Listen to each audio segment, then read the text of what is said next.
Waterloo. Pleure, Napoléon, ton pouvoir expirant. Sous d'indignes revers, ta gloire est étouffée. Qu'en est-il revenu de ton pompeux trophée, le char brisé du conquérant? L'étranger va fouler ta dépouille mortelle. Tes amis d'autrefois viennent de te trahir. Tu tombes, et déjà sur leurs lèvres cruelles, un sourire de sang vient de s'épanouir. C'est en vain qu'au destin tu résistes encore. Ta grandeur a passé comme un vain météore, comme un son qui dans l'air a longtemps éclaté. Peut-être que ce bruit d'une puissance humaine a frappé les échos de la rive lointaine, mais les vents ont tout emporté. Qu'entends-tu dans les camps? C'est le bronze qui tonne, mais ton oreille est faite à ce bruit monotone. Je crains peu, disais-tu du haut de ton pouvoir, ces rois paralysés cherchant se mouvoir, esclaves révoltés, que mon regard farouche, qu'un signe de ma main ou qu'un mot de ma bouche fera rentrer dans le devoir. Quand tu vis ce torrent grossi par la tempête, si longtemps refoulé, reflué sur ta tête, le dépit éclata dans ton œil irrité. Arrête, as-tu crié, mais toujours il s'avance. Hélas, ange déchu, pour toi plus d'espérance. Il est vrai que d'un Dieu tu gardes la fierté, mais tu n'en as plus la puissance. Nos guerriers, où sont-ils? Ô tableau déchirant, les voilà, renversés sur la terre flétrie, sanglants, criblés de coups, abattus, expirant, mais expirant pour la patrie. Adieu notre avenir, nos succès, notre orgueil. Waterloo, Mont-Saint-Jean, nos légions mourantes ont jeté leurs débris dans vos plaines sanglantes. Pourtant aucun tombeau élevé par le deuil n'y protège leurs os, que le vent des montagnes enlève dans sa course et rejette aux campagnes. Ils n'ont pas revêtu le funèbre linceul. Quoi, ces fiers conquérants, que la mort seule arrête? Ces preux qui de l'Europe avaient fait la conquête n'ont pu conquérir un cercueil. Un cercueil, des flambeaux et des chants funéraires. Gardez cet appareil pour les mortels vulgaires. Aux pompes des humains, ils ne demandent rien.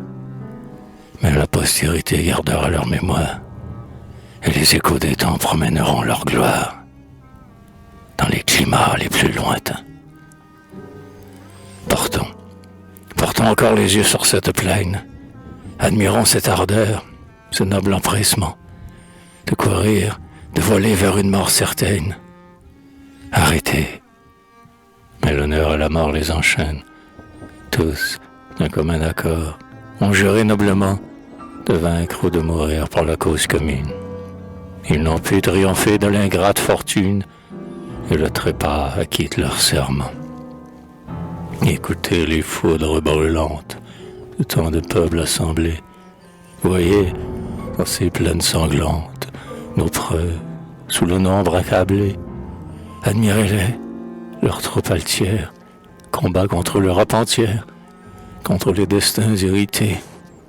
Gloire au Dieu qui leur donne l'être, gloire au pays qui les vit naître, gloire aux saints qui les ont portés. Tandis que les races mortelles, s'engloutissant dans l'avenir, passent aux ombres éternelles, sans laisser même un souvenir. Leur gloire, sans cesse croissante, luira, toujours plus imposante, aux yeux de la postérité. Ô fortunes dignes d'envie, l'avenir, au prix de leur vie, leur donne l'immortalité. On croit entendre encore ce cri mâle et sublime, cette voix de leur cœur, cet accent unanime que nos preux répétaient en volant au trépas. Quand, tout couvert de sang et lassés d'en répandre, les ennemis surpris les pressaient de se rendre. La garde, ont-ils crié, meurt et ne se rend pas. Ces cris que répétaient nos guerriers intrépides couvrit d'abord le bruit des foudres homicides, mais bientôt il expire en murmures confus. C'est le dernier éclat d'un feu qui s'évapore, le dernier tintement d'un son sublime encore, que bientôt on n'entendra plus. Le son s'éteint et meurt, mais l'écho s'en empare, et le porte aux autres échos. Il annonce partout que le destin barbare, dans les nuits du cercueil, a plongé nos héros. On pleure, on gémit, on soupire. Le deuil plane sur les Français, et l'étranger lui-même admire et rougit un moment de son lâche succès. Ils sont morts, les voilà, sur leurs yeux intrépides. Un tranquille sommeil a semblé s'épancher. Le calme règne encore sur leurs faces livides. Qu'avaient-ils à se reprocher? Le soin d'une juste défense avait pu seul armer leurs bras. C'est pour leur chef, c'est pour la France qu'ils avaient reçu le trépas. Leur gloire n'était point flétrie. Ils expiraient dans leur foyer, et la terre de la patrie ensevelissait ces guerriers. L'esprit qui ferait un tel carnage se plonge avec horreur dans ce champ de la mort. Il ne voit que sujet d'admirer leur courage et de gémir des coups du sort.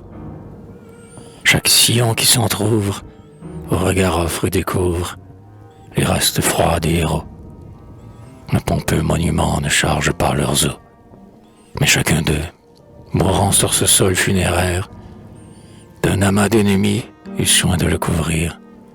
C'est dans cette couche guerrière qu'il rendit le dernier soupir.